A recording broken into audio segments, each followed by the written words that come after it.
would try. Yeah. Well, I remember they were asking for like recipes that they were making like in their little kitchen, and I sent one in, and they never did mine. And I was kind of bitter. Oh my gosh! My recipe was so good.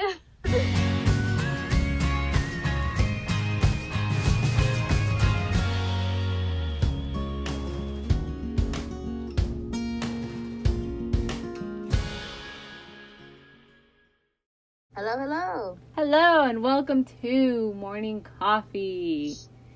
Yay! We got Marilyn and Cattle here again. Happy to be here. Pumped about these next three topics. In particular, the last one. And so I'm really excited. So let's get started so that we could eventually get there. But as always, leave us comments, leave us reviews, show us some love. And here we go. So this first topic is a winner. All right. Oh no. I am back.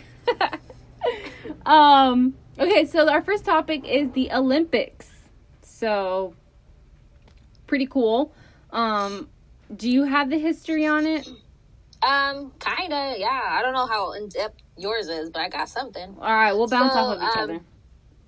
The first Olympic Games took place in the 8th century BC in Olympia, Greece.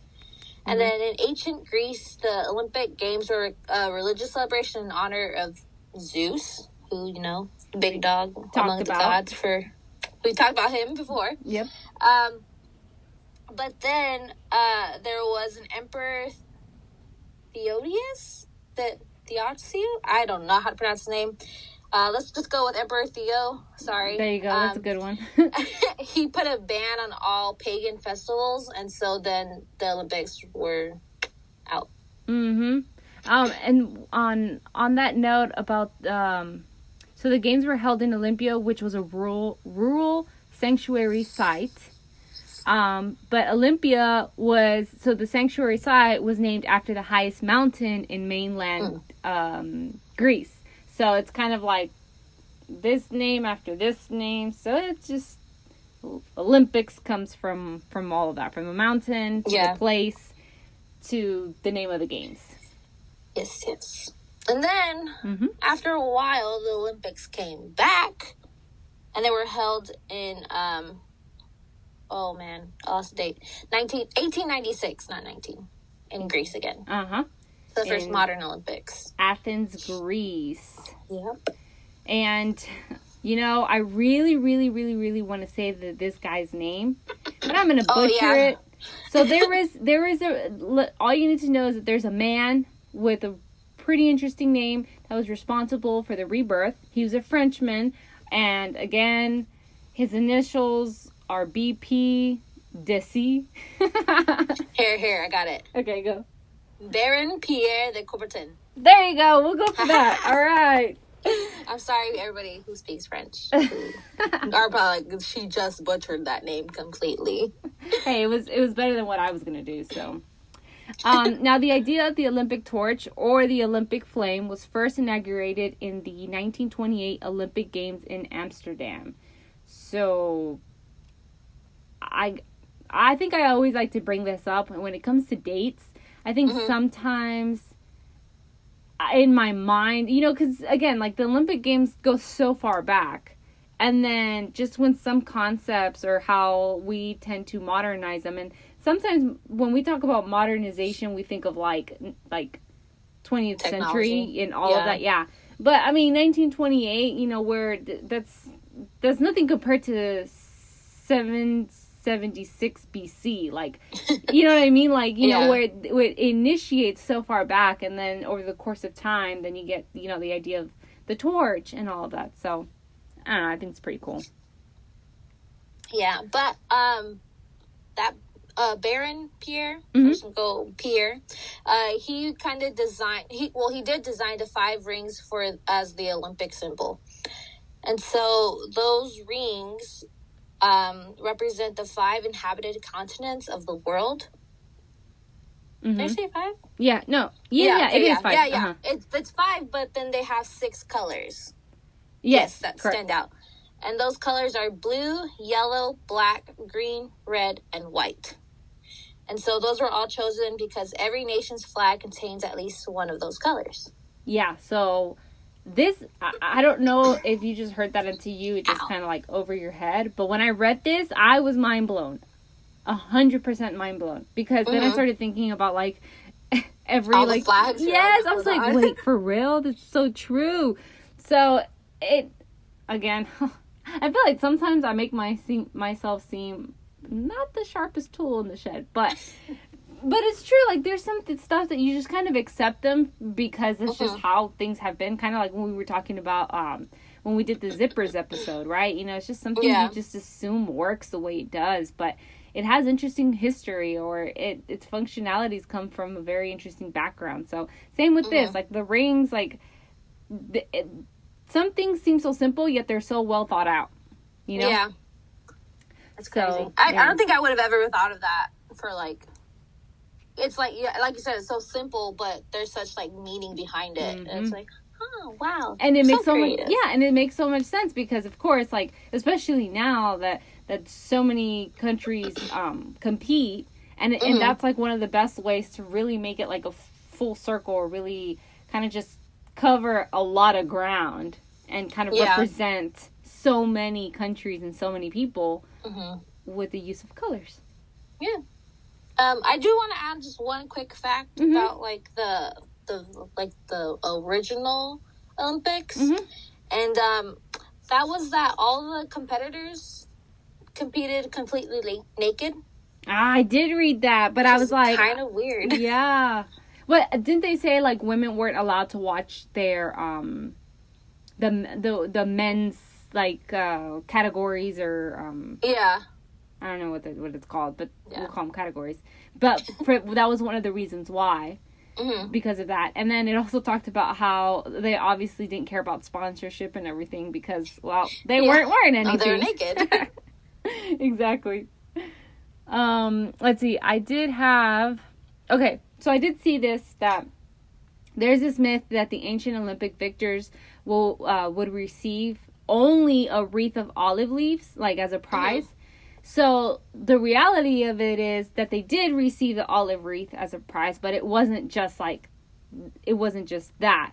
Like, they would get also a more lucrative reward. So when they would return to their home city, they would get, like, for example, one of the winners would get like a lot of money. Well, I mean, in their currency, but which was to them literally was like a fortune. So so the prize was more than just a little wreath on your head. Like a yay, you know. There's money involved. Yeah, exactly. Yeah, and then and you already talked about the flame, right? I mean the torch, but then I did also read that like it's not supposed to like go out. Yeah, so it's a major symbol of the games, and so the torch comes from ancient Greece, obviously, because that's where the Olympics started, and it goes like towards the legend for where Prometheus stole fire from Zeus, and so he was celebrated by lighting a torch and keeping it burning throughout the Olympic Games, and so that's why that tradition continues on today. Okay, gotcha. Oh, also speaking of the games, they used to last about 5 to 6 months, like back in the day. So. I mean, if you think about how much people or athletes will train now that it's every 4 years, you know, for, I'm going to assume is much shorter than 5 to 6 months. Can you assume like how much more like endurance and just like agility and all of that you would need to be able to compete for that long, so...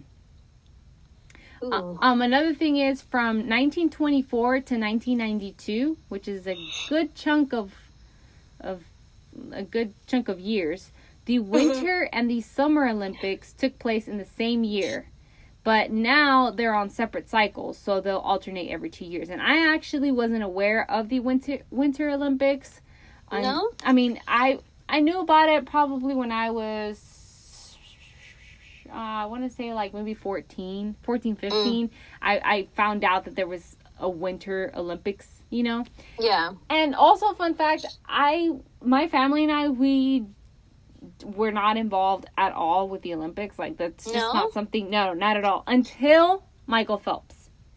Oh. Once that whole hype, his first Olympic Games, and, or the one where he was breaking all these records, I think it was when he was 18 or 19, that every year after that he was competing, like, I was always watching the swimming, like, you know, and then eventually you start to get into this other games, and then you start watching them when they're playing ping pong, or, you know, like, all these different things, and it just kind of builds that hype, so that's pretty cool.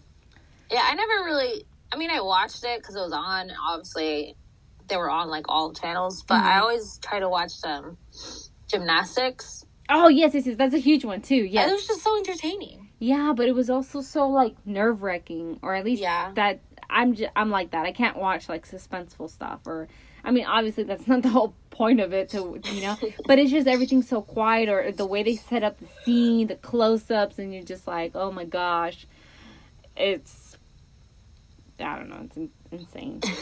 And all the flips and stuff.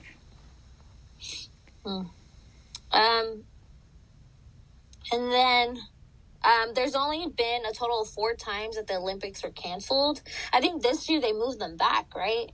Ooh, I don't know, actually. I don't think they canceled it this year, but they're trying to schedule another time. So, like, I think they postponed it. But we could potentially be adding another time that the Olympics was canceled to the list. And each of these times that it was canceled, like, within this modern era, it was mostly because of war. So in 1916, the Berlin Olympics were canceled due to World War I. 1940, the Helsinki, I don't know how to pronounce the word. Helsinki Olympics. Yeah, Helsinki. And then okay, you got it. And then in 1944, the London Olympics were also canceled due to World War II. Wow. I think I only named 3. Yeah, you named 3. Where's my other one? I don't know. There's another time it was canceled. I might have accidentally deleted it from my notes. No, that's fine. That's crazy. I mean, it's a huge deal when it is, right? Because especially as an athlete, like, I'd be so bummed about that. You train for so long, and then just like, and then because it's only every 4 years, like right now, like, if it would get canceled, it's, like, the last time that a competitor can compete. Because, like, if they're, like, they get older and they I didn't even think of that. Yeah. Dang. Wow. Crazy. Poor people. So sad. Yeah. Well, hopefully we do. But one more happy note. I was reading this about the, the Winter Olympics. And then there's this guy who won the first ever gold for Australia in the Olympic Winter Games. Where's his first name? Well, his last name's Bradbury. Okay, apparently I'm, like, deleting all my notes. But, so he somehow made it into the semis after somebody in the quarterfinal competition that we was in was disqualified, so he got pushed forward. Yeah. And then, you know, he was like, oh, you know, I'm going to kind of stand back and not, like, really compete. Because, like, this is, I'm not even up to the level as everybody else ahead of me. So it's like, him and his coach were like, just stay back and then let everybody kind of go through.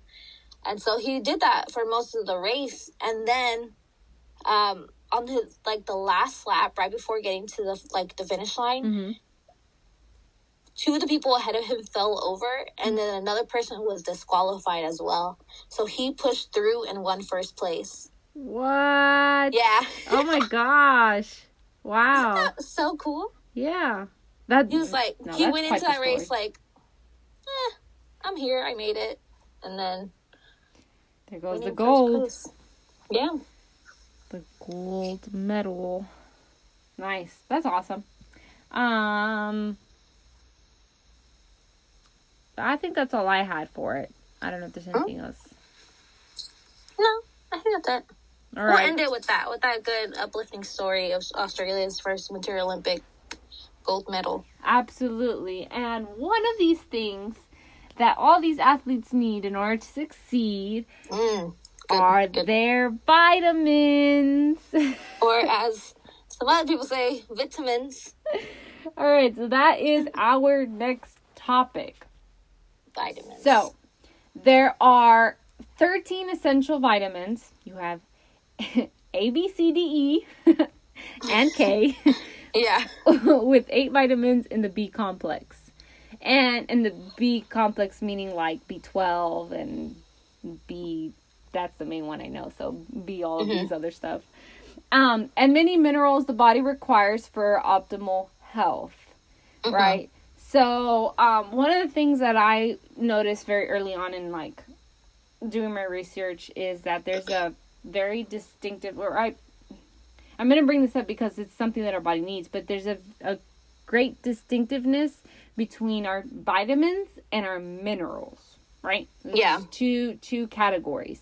So, the nutritional requirement for vitamins is that all vitamins are necessary for the body to function properly.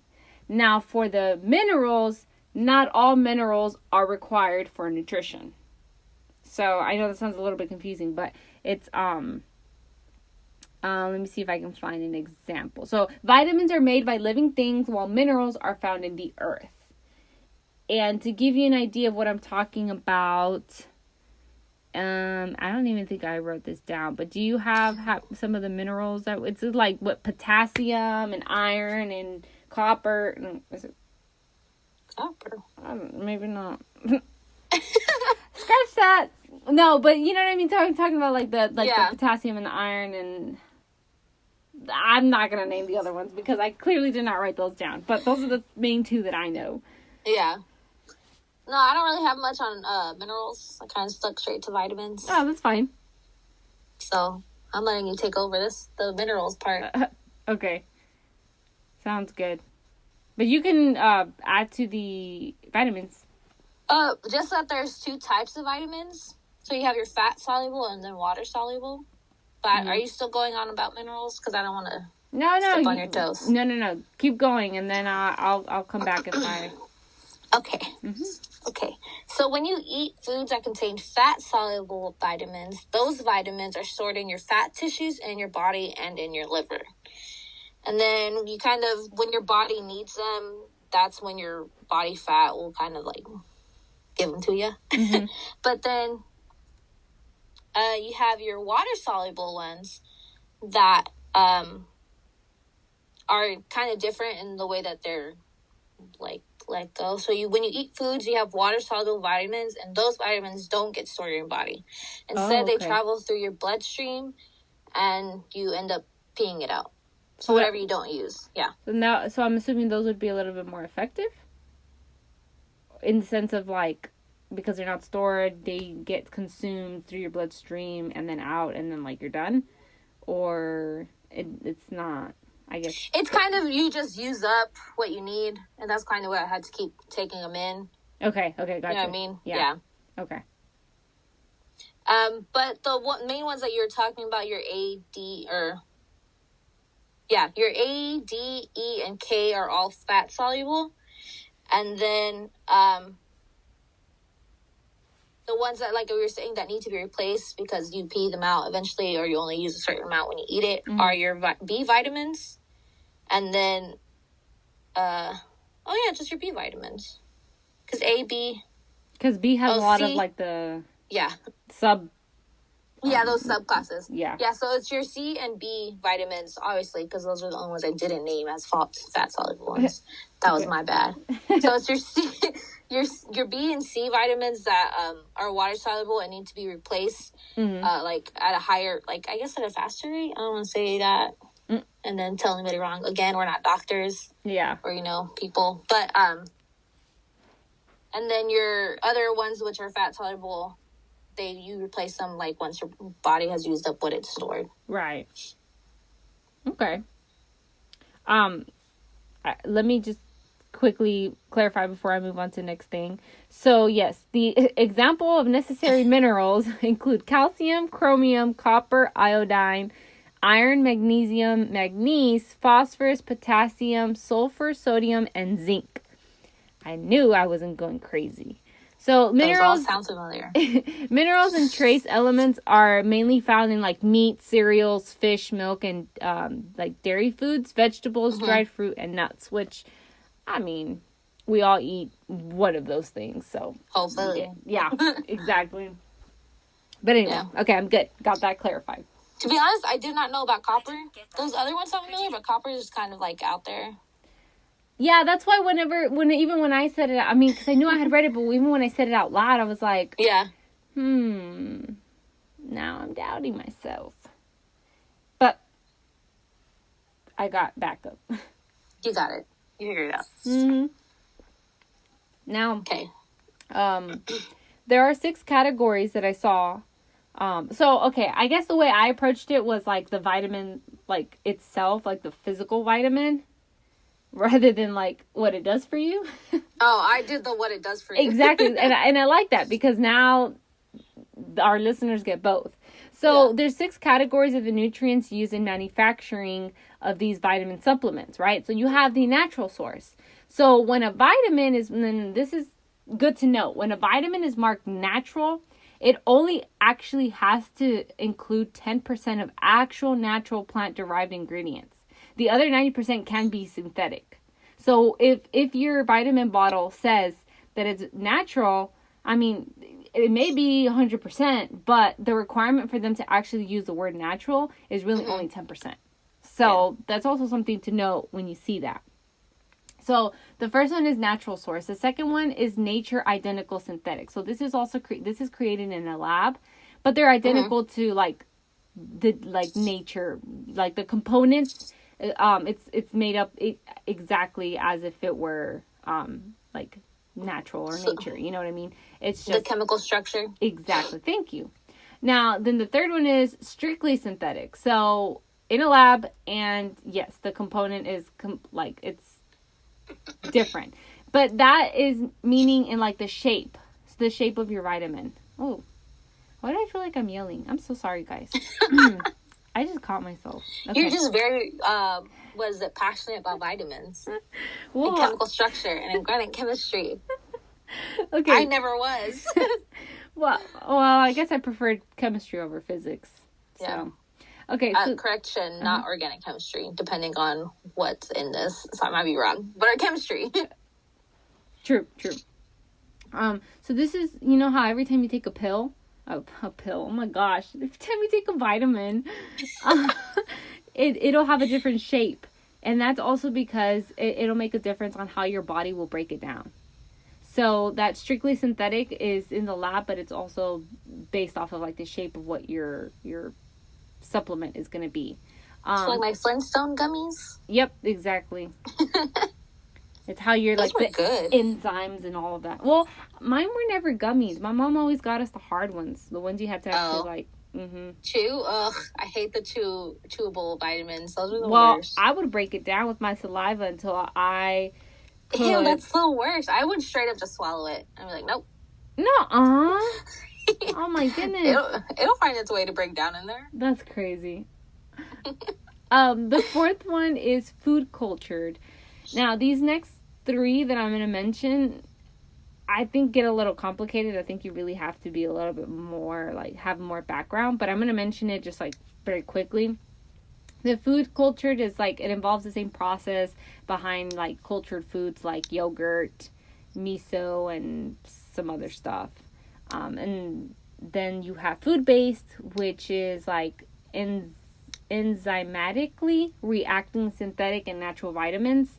So again, just kind of how it's like created or built together. And then the 6th one is bacterial fermentation. So that includes nutrients produced by genetically altering bacteria. So those are like the 6 categories. And that's like the way you can get your vitamins, right? Those are all the ways. Okay. Yes. Okay. That's fun. I mean, I would encourage you guys as a non-doctor, as I said earlier, to, try to get your vitamins and like the as natural, like you're digesting them like with your food instead of like taking an additional vitamin. But obviously, if your doctor prescribes it and is telling you, hey, take this vitamin, obviously do that because they're the more knowledgeable one. I have an awesome fact, and I was gonna wait till the end, but now that you brought that up, I brought it up. Yeah, no, you're fine. So some supplements hold real benefits. For example, folic acid for pregnant women, iron for those who are anemic, B vitamins for those dealing with alcoholism. I guess that's a word now. Vitamin D for those who've undergone bariatric surgery. Is that it? I don't know if I pronounced that right. Vitamin C for someone with scurvy. Yeah. But it claims here, but in a situation where it's possible to get nutrients from whole foods, choosing a supplement instead doesn't seem to promote health, and taking supplements may actually cause harm. So exactly backing up what you just said, Carolina. Like, if you can have I'm yelling again. Dang. If you can have a healthy lifestyle, then you're so much better off than telling yourself that you're going to eat whatever and not caring about how you're caring for your body and thinking that you can supplement it with a vitamin. So going, you know what, I never want to eat an orange or any vegetables ever again. I'm just going to eat all my vitamins in a supplement? Mm-hmm. That's not the greatest. And then you brought up scurvy, which I always just remember the pirates where everybody was like, or like the sailors who were getting sick. Mm-hmm. And then turns out it was scurvy because they weren't eating their oranges and their citrus fruits. And so they would start taking citrus fruits on long journeys so that nobody would get scurvy. Oh, there you go. Yeah. That's a bonus. That's out of Carolina's head. That's from what I remember. Hopefully it's not entirely wrong, but I think it's right. So I'm just going to go quickly through the those vitamins that we listed earlier. Mm-hmm. So vitamin A plays a big part in eyesight, and we actually brought this up in a previous episode where we were talking about the myths part. Oh, but the pilots and the carrots? Yes. Yeah. So like I said, vitamin A lets you have better night vision and lets you see color better too. Mm-hmm. In addition, it helps fight infections by booting by boosting your immune system. Oh my goodness, what was I thinking about? And it's found in liver, which I honestly would never eat. Orange fruits and vegetables like cantaloupe, carrots, sweet potatoes, and then your dark green leafy vegetables like kale, collards, and spinach. Mm-hmm. Yeah. Honestly, eat spinach. If you don't like kale or anything, there's no taste. Well, and some people may argue that it is nasty, and I will tell you, really? With some meals, it kind of is.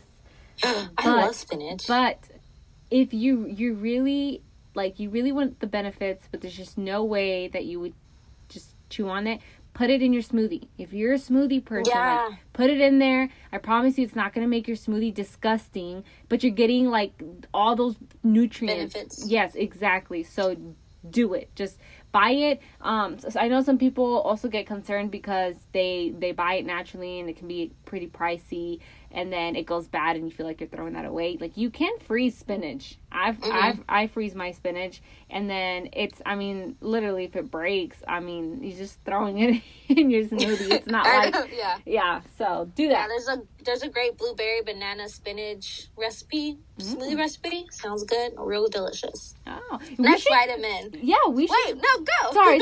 We should do an episode where we kind of bring up different recipes and stuff. That would be cool. I'm down, yeah. I can't cook, but I love to learn. Well, we can go on Pinterest and get inspired on all these really cool. Oh, yeah, we can. I know this isn't technically part of the episode, but we can look up and then cook them and see how they taste like. There you go. Mom's gonna be happy that I'm finally cooking. She's like, there's not all hope is lost on her. That's funny. Then you have your B vitamin, and there's multiple that fall under that list. So you have your B1, B2, B6, B12, niacin, folic acid, biotin, and pantothenic acid. I hope I pronounced that last one right. But So your B vitamins are important in metabolic activity, which means that they help make energy, and they set that energy free whenever your body needs it. Okay. It is also very important in the making of red blood cells. Oh. Yeah. And again, you can find this in grains such as wheat and oats, fish and seafood, poultry, meats, eggs, dairy products like milk and yogurt, leafy green vegetables, beans, and peas. Hopefully you like one of those. Right. All the It's a lot. All the meat eaters are like, oh yeah, we're getting our B vitamins. Yeah. The next is vitamin C. I hope you're not getting bored by all these vitamins. Never getting bored by vitamins. They're fun. Informative. Yes. Also very important. Vitamin C is important for keeping body tissues such as gums, bones, and blood vessels in good shape. Okay. It is also key if you get a cut or a wound because it helps you heal. Oh. Right? It also helps you resist infection. So this means that even though you can't always avoid getting sick, vitamin C makes it a little harder for your body to become infected with an illness. I get you. That's why people try to overdose on vitamin C when they feel like they're going to get sick. Ooh, I'm just going to warn y'all, and I'm not going to tell you who this story is about. It's not me. That's all I'm going to say. I'm being honest right here. But be careful on how many oranges or citrus fruits to eat. If you eat too many in one sitting, your body is not going to like it. What's going to happen? And your tummy's going to be real upset with you. Okay. So you're making a few runs to the bathroom. So, I mean, eat them. To know. Just don't eat like 10 oranges in a day. No. Well, I guess on the bright side, some people get lazy to eat them because they don't want to peel them, so... Yeah. Yeah, maybe. All of those little cutie ones, those are real good. Those are addicting. Right? And they're just so easy to open. Ugh. Yep. I'm sorry. That is true. I'm going to go have one right after this. I don't have any. That's okay. We got a mandarin tree in the back. I'm just going. There you go. Vitamin E protects your cells and tissues from damage. It is also important for the health of red blood cells, again, such as vitamin B. And it's found in whole grains such as wheat and oats, leafy green vegetables, vegetable oils like sunflower, canola, and olive oils, and then also egg yolks. You know, I've never been a fan of egg yolk. No, I love it. I do like that egg white, though. That's really? Real good. I love the egg whites. I mean, I not to say that I don't. Like, I do. I'm a fan of both. But, like, I'm so glad I'm not hungry right now because otherwise I'd be torturing myself. Right? Oh, we're talking a lot about food. Yep. But again, you can get these through your food. You don't have to take an extra vitamin. Exactly. One less thing to remember to take. There you go. And then our last vitamin, vitamin K, helps with clotting. So, like, when you, like, cut yourself and, like, your blood kind of stops, like, so you stop bleeding. Mm-hmm. Basically, that's your body, like, clotting up and kind of what helps, makes that scab on your arm, on your hand, or whatever cut is. I'm terrible at. I like to peel my scabs. You pick at them? I can't. Yeah. I'm bad at it. I don't think about it until one day I'd, like, see it. I'm like, look at that little thing. And then, You can find vitamin K, again, in leafy greens. They always seem to be very important. Yep.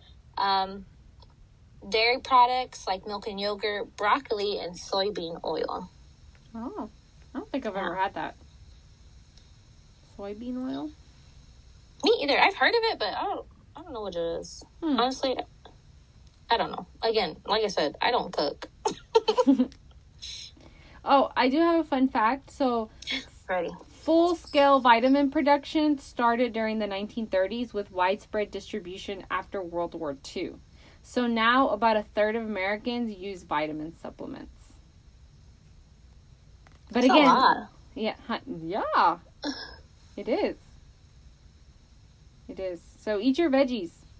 Yeah. Last week it was call your mom. This week, eat your veggies. We care. Yeah, we care. Drink a smoothie. It's easy. Yep. Goes down real But don't just fill it in with a bunch of fruits and stuff. That's even fruits, that's sugar. Yes, even though it's natural sugar, be careful. Some people think that just because you're eating a bunch of fruit that you're being healthy. Like, yes and no, because it's too much of something isn't that good. So be careful. Just like Caroline said, too many oranges can cause, to your body.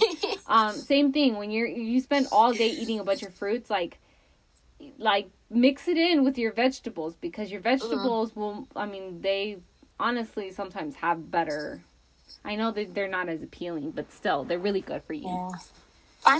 Find something that to prepare that vegetable that like you don't always like to taste good. Yeah. Now, the one I will not eat is asparagus, and that's just...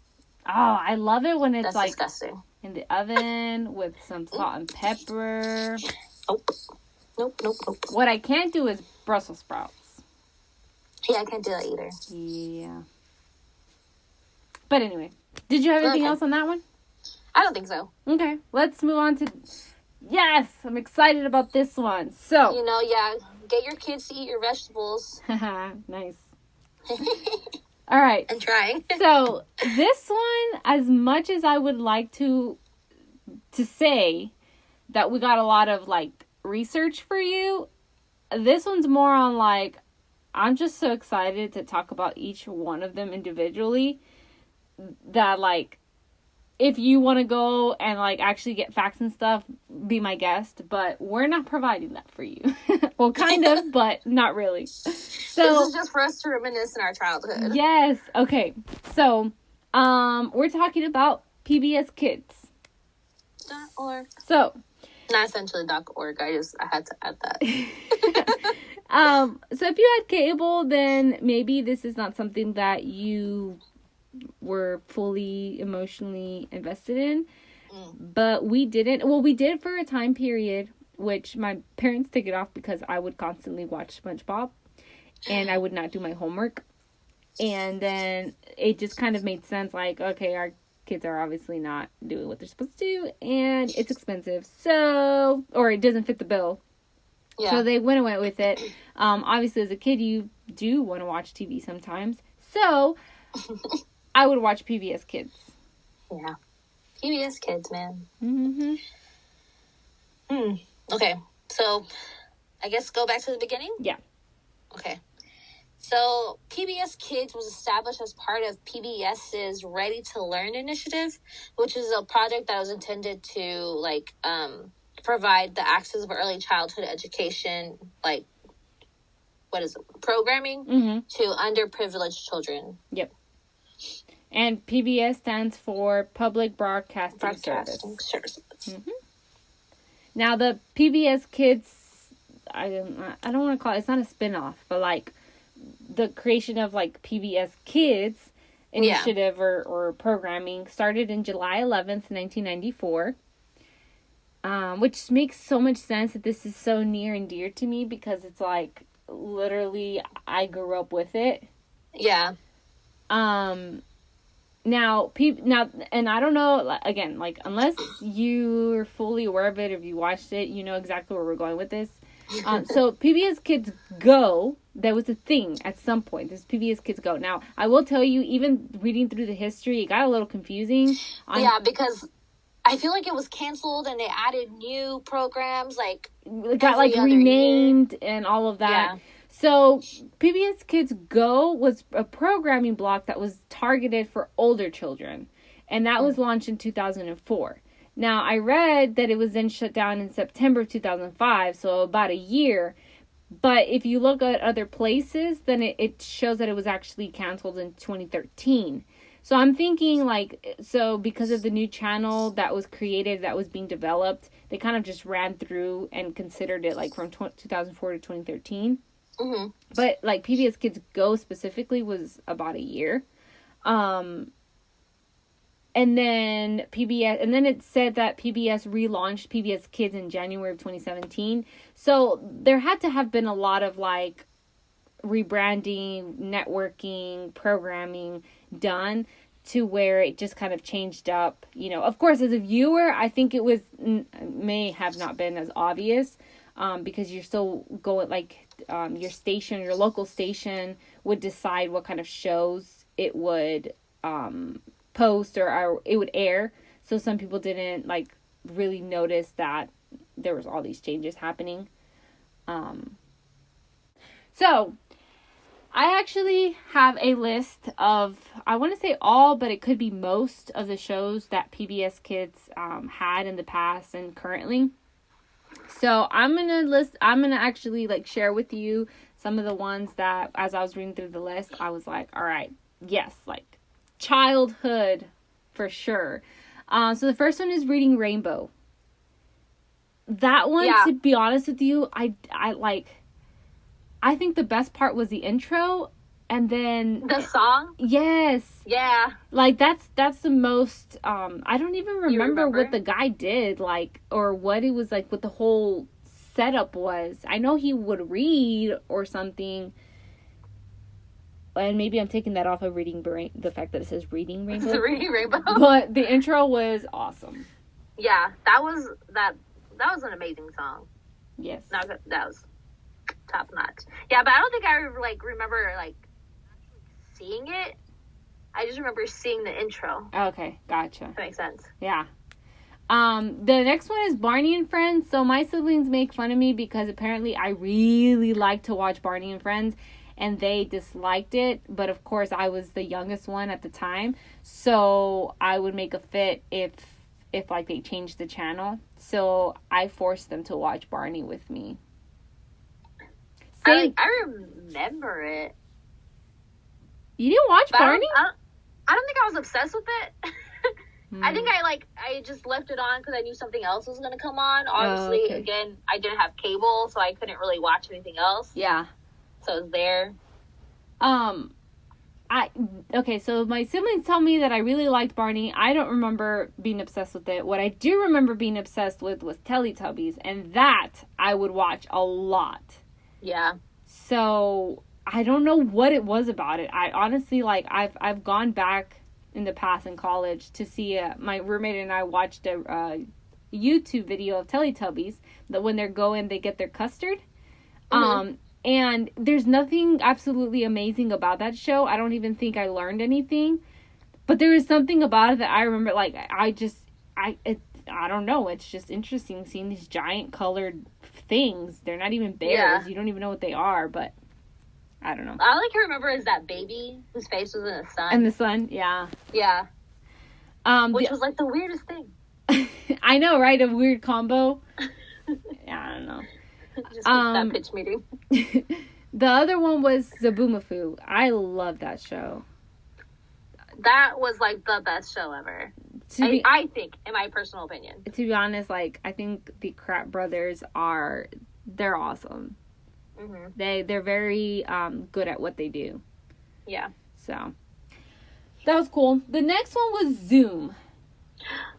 So I liked Zoom, but I always felt bad because I could never recreate anything that they would do or any of their activities. I would try, yeah. Well, I remember they were asking for like recipes that they were making like in their little kitchen, mm-hmm. and I sent one in, and they never did mine. And I was kind of bitter. Oh my gosh. My recipe was so good.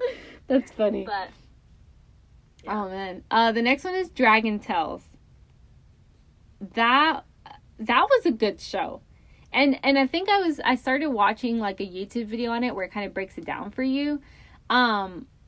I think Dragon Tales did a very good job about approaching like live situations. Like I feel like Dragon Tales wasn't one of those shows that actually taught you about math or science or reading, but it kind of showed you like people interactions and solving problems. You know what I mean? Like it was a very creative way of showing like an emotional approach to things, and I think it was very, very good and very different than what the rest of the shows, took on. But yeah, I really liked Dragon Tales. Yeah, I still kind of remember the little saying that they had like before they went off. To them. Oh, yeah, where they would hold the little stone. Do you know it, like all of it? I don't remember all of it. But I remember parts of it. Is like the very end is to fly with dragons. Like I wish with all my heart to go to the land like far apart or something like that. Something like that, yeah. And it said to fly with dragons or something like that, or to something with dragons, and then I don't know. Now I'm making it sound like a prayer. Maybe you guys should try to find it and watch it. Right? Okay, so that's Dragon Tales. Then there was Between the Lions. And I have to say I truly enjoyed Between the Lions. Especially who was the guy who would always hang off the cliff? And that's why we call him Cliffhanger.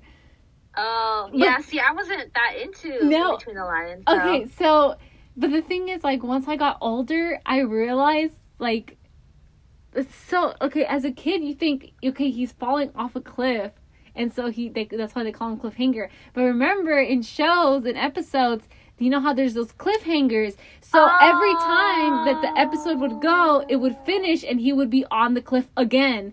I get it. Yes! Okay. So it was just, like, one of those things, like, genius. That is amazing. Yeah. No, I never watched it. I think that always came on, like, right after I got home from school. Okay. Or, like, it was finishing the last episode that was on before the next episode. Mm-hmm. Like, the next show I wanted to watch. Mm-hmm. And so I'd always see the end of it. And so I kind of remember that cliffhanger thing. Okay. But I was always just like, come on, get my show going. Gotcha. Okay. So there's that one. And then there was George Shrinks, which I wasn't that into, but I saw the title and I was like, okay, I'm familiar with that. Sagwa the Chinese Siamese Cat. That was a good show. Yeah, that one I remember. That was a good show. Yeah. There was Liberty Kids. That one was about history, but at the time I disliked history so much, so I didn't really like watching it. It was one of those, like, I know what comes after Liberty Kids, so I would usually watch the ending of it because I know. Yeah. Yeah. There was Maya and Miguel. I have to say, I had a love-hate relationship with Maya and Miguel. Same. Because I couldn't stand her. But there was something also about the show that I was just like, I can't stop watching. I don't know. Yeah. Yeah. Then there was Fetch with Ruff Ruffman, which I did. It's weird. It's like I enjoyed it because I think he has some weird, like, corny humor. So I think that's what, like, I would relate to. I wasn't a bit... I mean, no. To take that back. I did like Sesame Street, but I would not rank it on the top for me. Yeah, that was more like a nostalgic one where it's like everybody loves it and knows it, but for me it wasn't like one of my top ranked ones. Exactly. Yeah. Same. Then there was Arthur. Arthur is on the top of the list for me. Yeah. Hands down. It was a great show. And honestly, if it was on TV, I would still watch it. That's just the truth. Now, if you ask me if I would watch Arthur or SpongeBob, I would probably watch SpongeBob. But that's a story for another day. I would go for Arthur. Really? 100%, yeah. Okay, I'm, yeah. That's the child in me that is forever there. Speaking of a child, I would watch Caillou a lot, but I actually watched this when I was like 10 or 11 because my little brother liked watching Caillou. Like 10, 11, 12, yeah. So I would watch it because he would... Then it was like payback. Like, then I would have to watch what he would watch. Yeah. Everything you did to your older sibling. Yeah, it's payback for me. The next show was Clifford the Big Red Dog. That one was a good show. Yeah. I think was a great show. Then there's Cyber Chase. I have to say, Cyber Chase did a fantastic job in teaching math. Yeah. Just an amazing job. And then remember at the end it was Cyber Chase for real. And it was the guy or the girl. Well, they were pretty good. They were really good. Yeah, I remember my brother hated it because my brother was a little older than me. Mm-hmm. So, like, he was hitting that, like, older age of, like, this show's dumb. Yeah. But I'd be like, you know what? We're going to sit here and watch this. Yep. I think that's the one that came on after that In Between the Lions show. Okay. Like, after it. And so I was ready for Cyber Chase, but I had to watch the ending of the In Between the Lions. Gotcha. No, yeah, Cyber Chase was... that one would come out when I would come back from school. And that one was really... I enjoyed watching it. I mean, think about it. It sounds like such a nerd, right? You just come back from school and then you're learning more stuff. But I really liked the characters. I don't know. It was a very good show. Yeah. The next one is Word Girl. I felt very conflicted about that one, but my little brother liked watching it, so again, same thing. I don't remember that. No? She was like a superhero, but... Yeah, like, the name sounds familiar, but I don't, like, remember ever watching it. Right, that was one more of the newer ones. Oh, okay. Yeah. Then there was Word World. That one's also one of the newer ones, but I have to say that one, my brother would watch it, but I would encourage, like, in the future, like, I would want my kids to watch it, because they did a very good job about teaching, like the word pairing and like the smaller words, like cat and hat, you know, like whenever you're trying to teach the kids how to do that, like they did a very good job about developing the program and setting it in such a way where it was fun to watch, but you were, you know, learning, kind of like with Cyber Chase, but math, and then this was, you know, the word structure and all that. Maybe I should have watched that one, because my Then there was Sid the Science Kid, which I disliked so much with a passion, but my little brother loved it, so I would watch that too. Then there was Wild Kratts, and Wild Kratts is if you don't know this, they're the same people who did Zaboomafoo, the same brothers, but Wild Kratts, they're married and they already have kids. So, but it's an animation, but they voice their characters. Oh, okay. Yeah. So... yeah, I didn't know that existed. No? That's cool, though. It's a very good animated show. And again, it has their same persona and fun spirit. So, it's really cool. Then there was Martha Speaks, which I disliked. And the only reason why I'm bringing it up is because I disliked it. Because it was a talking dog. But I thought it was weird. And I don't think I learned anything. So. And then I did want to bring up, two more things. So, there was the Electric Company, which that one was a modernized teaching, like more cool kids kind of show. Cool kids. Which I felt very conflicted about too. I was like, I don't know how I feel about that. And then I recently found out that they created a new Clifford the Big Red Dog, like in 2019. Mm-hmm. But the animation, I guess it's because I'm like hardcore, like back to the beginning, like if you compare them side to side, nothing. It's got nothing on the original one. No, sure doesn't. So sad. Yep. But yeah, that's again, maybe not all of them. If there's one that we missed, like let us know. What was your favorite PBS Kids? Like if you're on this bandwagon with us, like, or you know, you can relate. What was your favorite show and why? And just, again, like Olympics, which one is your favorite Olympic sports to watch? Favorite Olympic sport to watch?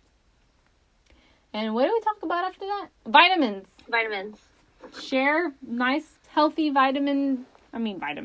healthy recipes and stuff so we can help out our non-veggie eaters. Yeah, and again, like we said, today's call to action is eat your vegetables. Yes. Eat your vegetables and eat your vegetables. Yeah, there you go. And with that, we say goodbye. Adios.